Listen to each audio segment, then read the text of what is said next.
Once you've neutralized it, right, then you have to passivate it. That's to put the protective layers. So there's 4 steps to it, okay? And if you don't do that, then you're going to have a bigger problem. You might as well leave it black, because this hydrofluoric is going to keep working, and it's going to start pitting the metal, and within 6 months, you're done, right? Okay, putting that aside. You take this. It's called the stainless weld heat tint remover. Yeah. And then think about, instead of a bunch of chemicals hating one another, think about a bunch of chemicals that are all in love.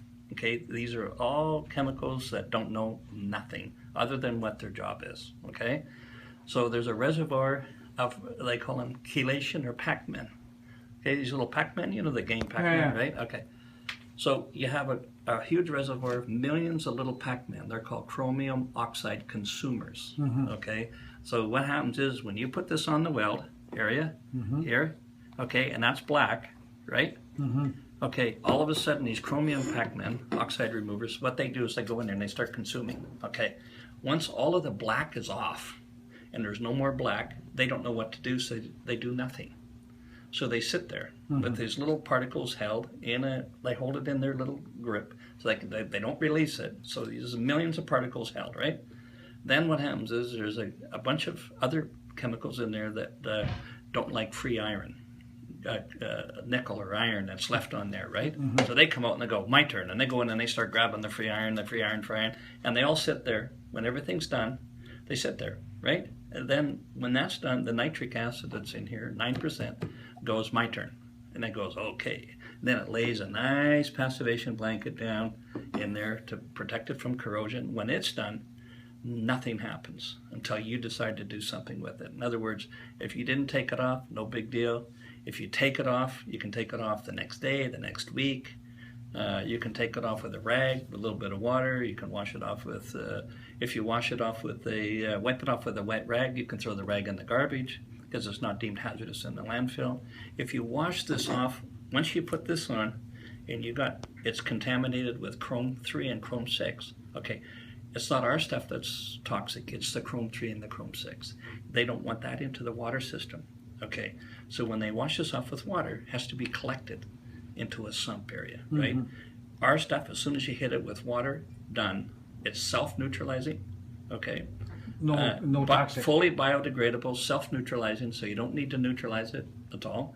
And then what happens is all you're left is with the little black chromium particles in the sump, and that's what you have to collect. And do you know how many years it would take to fill up a jar of chromium 3 and chromium 6? Oh, they take it'll take a lot, right? But it's the chromium 3, hexavalent chrome is, have you ever watched Aaron Brockovich, that show? Okay, with the big chemical plant that spilled hexavalent chrome into the river, and that's what everybody got cancer, right? Yeah. Okay, so that's what this does. So in one step, put it on, wipe it, and wash it off. You get it on your skin, no big deal. It's got a little bit of nitric in there, so if you have a little cut, it'll sting you. You wash it off with water. The beauty of this is, if you got a large area, you can spray it. Spray it on. Spray it on. You can't spray this. No. Okay. It'll kill you. It'll kill you.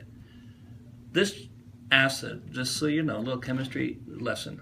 If you get this on your hand, your finger, right? You think no big deal. Okay, I got a little on my finger, right? Wash it off with water, it go away. It is a big deal, because what happens is hydrofluoric is the smallest acid in the world.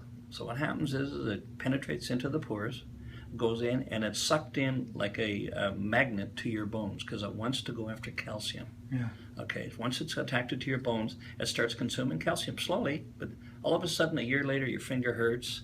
You know, you're supposed to have an antidote. You have to go to the hospital and get an antidote to kill the deactivated, okay, as they say. So hexavalent chrome issues are, lots of lawsuits are coming out now from 20 years ago. Guys were careless, nobody wore gloves, they got, it's no big deal, who gives a shit, right? And now they got, their hands are all deformed, what happens recently, and we do have a picture of it, a young guy got some hydrofluoric, this on his hands, right? He washed it off, and then what he did is he put a glove on. And when he went to take the glove off, he had no more skin and bone. It was all the meat ripped off right to his bones. That just happened. It ate right through his hand and his gloves, and all the meat came off with the hydrofluoric had already done that much damage, right? So that's your lesson, 5-minute lesson there. So now you just wipe that off when you just wipe it off. That's it. 2 hours, 1 hour, whatever it is. Now, your friend in the shop, right?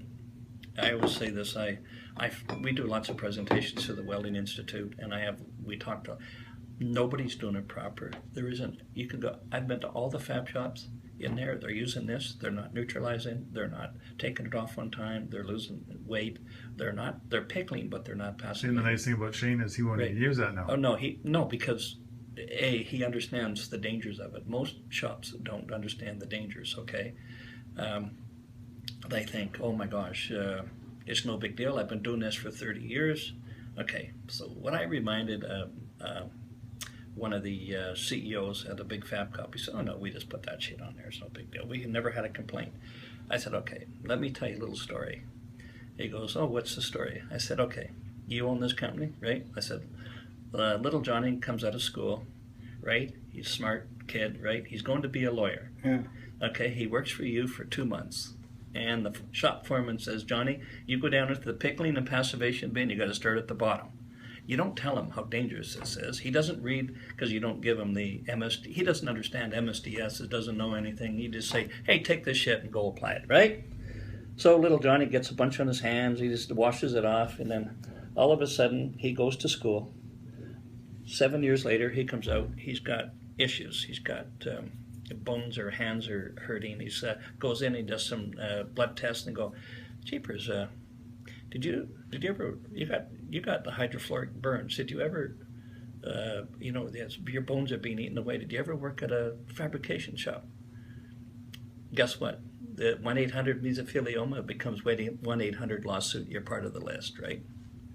And they're coming after you. And that's what's going to happen. So that's why your friend is smart not to use it. Yeah. Too dangerous.